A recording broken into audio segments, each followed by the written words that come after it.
বন্ধুরা, কেমন আছো তোমরা? অবশ্যই ভালো আছো এবং সুস্থ আছো। আর আমি নিপা বিশ্বাস, আমিও ভালো আছি। তো শুরু করছি নতুন আরেকটা ভিডিও নিয়ে। তো ভিডিও শুরুতে আমার থাকে এই গুড মর্নিং। তো সকাল সকাল ঘুম থেকে উঠেছি।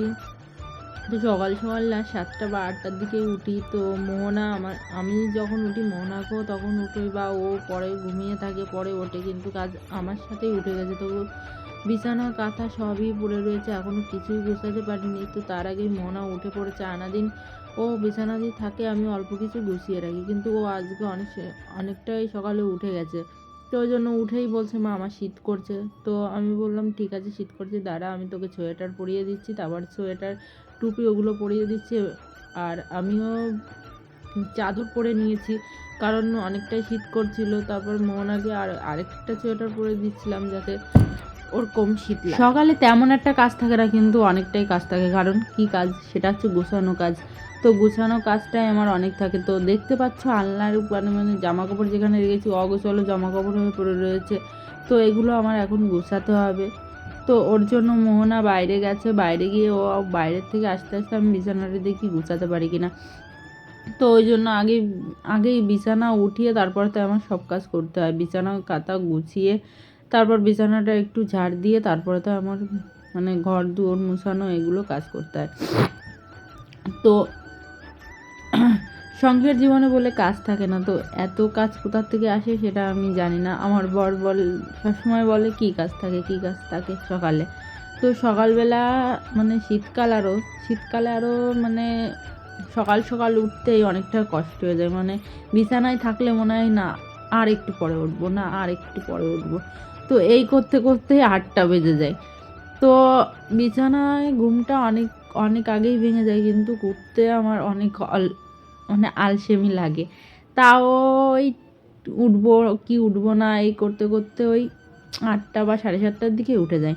তো এবারে 8:30 এদিক উঠতে গেলে না, স্কুলে ওকে মানে স্নান করে আর নিজে স্নান করে পুজো দিতে, তারপরে রান্না সেমন একটা করি না, আলু সিদ্ধ ভাত বা ডিম সিদ্ধ ভাত এগুলো করে দুমাজি খেয়ে স্কুলে চলে যায়। তো এগুলোর যেমন তেমন আমার কাজ করতে একটুও টাইম লাগে না, কিন্তু মোহনাকে তৈরি করতে আমার অনেক অনেক টাইম লাগে। তো ওকে স্নান করানো খাওয়ানোতে 1 ঘন্টা লেগে যায়। তো ওতে আমার টাইম সবটুক চলে যায়। ধরো এই যে 7:30 বা 8টায় উঠলাম, খাওয়াতে যদি 1 ঘন্টা লাগে, তাহলে আমার 8টা 9টা। এবার জামা কাপড় পরানো, বই খাতা গোছানো, কোন বইটা নেয়নি সেটা নেওয়া, তারপরে ঘর দুয়ার মুছা আছে। তারপরে আজকে আবার বৃহস্পতিবার ছিল, ওই জন্য যাই করুক, আর মেজোটা অনেকটাই ঠান্ডা হয়, ওই জন্য প্রতিদিন ঘরটা মুছতে পারি না, কিন্তু বৃহস্পতিবার সোমবারে আমার ঘরটা মুছতেই হবে। তো ঘর দুয়ার মুছা বৃহস্পতিবারে অনেকটা কাজ থাকে। আর এই মানে কাজ তেমন একটা থাকে না, কিন্তু এইসব কাজ করতে করতে কী করে 3-4 ঘন্টা আউট হয়ে যায় সেটা নিজেও বুঝতে পারি না। তখন না ফোন ধরারও টাইম পাই না। যখন মোহনার আমি খেতে বসি তখন একটু ফোন চালিয়ে ও ভাত খায়, আমিও ভাত খাই, তখন ফোনটা একটু চালাই। আর ওই ওকে স্কুলে দিয়ে এসে বা ওই রান্নাবান্না কাজবাজ করে যখন একটু রান্নার ফাঁকে ফাঁকে লেট হচ্ছে, তখন একটু ফোনটা দেখি। তো রান্নার ফাঁকে ফাঁকে অন্য কাজ থাকলে সেগুলো করি, ফোনটা দেখা হয় না। তারপরে বিকেলবেলা সব কাজ কমপ্লিট করে একটু ফোনটা মানে হাতে নিই। আর প্রতিদিন ভিডিও না এডিট করে আপলোড দিতে না অনেকটা দেরি হয়ে যায়। মানে দেরি কি, ভিডিও এডিট করা তারপরে ভিডিও আপলোড করা ওই সময়টাই হয় না। তো এক সময় কী করে মোহনা, আমার ফোনটা ও নিয়ে নেয়। তো ওর মানে আমার আরেকটা ফোন ছিল, সেই ফোনটায় ওকে কার্টুন ধরে দেয়, কিন্তু ওই ফোনটায় দেখবে না, সে আমার ফোনই লাগবে। এবার আমি কখন ভিডিও এডিট বা ভিডিও আপলোড করব। এভাবে হয় না। এক সময় ইচ্ছা হলে ভিডিও আপলোড করি, বা ও না থাকলে ও ভিডিও আপলোড করি, মানে ইচ্ছা নিয়ে। তো এভাবে ভিডিও আপলোড করা হয় না। তো বিছানা কাঁথা আমি গুছিয়ে রাখেছি, আর মোহনা দেখো উঠে লাইটটা জ্বালিয়ে দিল। লাইটটা জ্বালিয়ে আর কী করছে, দুষ্টু, মানে সবসময় দুষ্টু মনে থাকেই। মানে আমার ঘর গুছানো মানে বেকার এই ঘর গুছানোই আমার কাছে বেকার লাগে। এই এখন গুছিয়ে থাকবো, পরে আবার এলোমেলো হয়ে যাবে। আর এই যে বললাম না বৃহস্পতিবার আজকে ঘর দোর মুছতে হবে, তো ঘর মুছতে হবে, সেটা মুছে নিচ্ছি। তারপরে বিছানা কাঁথা উঠিয়ে ঘর দুয়ার মুছার পরে আরও এক কাজ থাকে, সেটা হচ্ছে সাবমার্সাল চালিয়ে অত কল পাম্প করে মানে কষ্ট হয় না, কিন্তু সাবমার্সালে চালিয়ে অনেকক্ষণ মানে ধরে ড্রাম ভরা বা খাওয়ার জল মানে ভরা এগুলো করতে করতে আরও টাইম লস হয়ে যায়।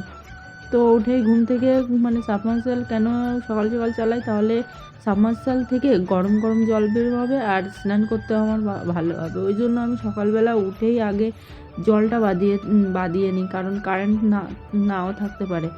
তারপরে মোহনার বাবা এসেও অনেক দেরিতে আসে, ওই 2টোর দিকে আসে। ওরা এসে তখন জল বাদিয়ে কখন বা খাওয়া দাওয়া করবে, কখন স্নান করবে, ওই জন্য আর আমি সকাল সকাল যে খাওয়ার জল বাদিয়ে রাখি এবং যাবতীয় কাজ করার জন্য আমি এই বড় ড্রামে বা ছোটো ড্রামে জল বাদিয়ে রাখি। ছোটো ড্রামে যে 2টো আছে ওই 2টো ড্রামে আমাদের স্নান করা হয়ে যায়। তো আমি সাবমার্সাল চালিয়ে মোহনাকে ডাকছিলাম, তো মোহনাকে না পেয়ে কী করবো, বাথরুমের ভিতর সাবমার্সালটা রেখে তারপরে তাই গিয়েছিলাম সাবমার্সাল বন্ধ করতে। আর এই যে স্নান টিনান করা হয়ে গেছে, স্নান টিনান করে পুজো টুজো দেওয়া হয়ে গেছে। তো তারপরে এই যে দুমাঝি স্নান হয়ে গেছে, তারপরে মোহনার আমি এই যে খেতে আসছি। তো মোহনার জন্য ডিম সিদ্ধ আর ঘি দিয়েছিলাম, আর আমি করা ভাত ছিল সেটা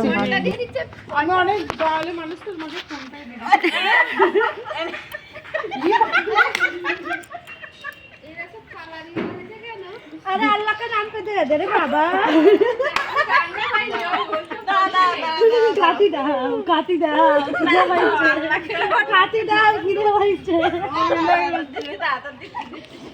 এই তুই বন্ধ কর আমি একটা দিয়েছি শোলা না তো বল দেখি তো বল অনেক করেছি আর করতে হবে না এই বন্ধ করে দে।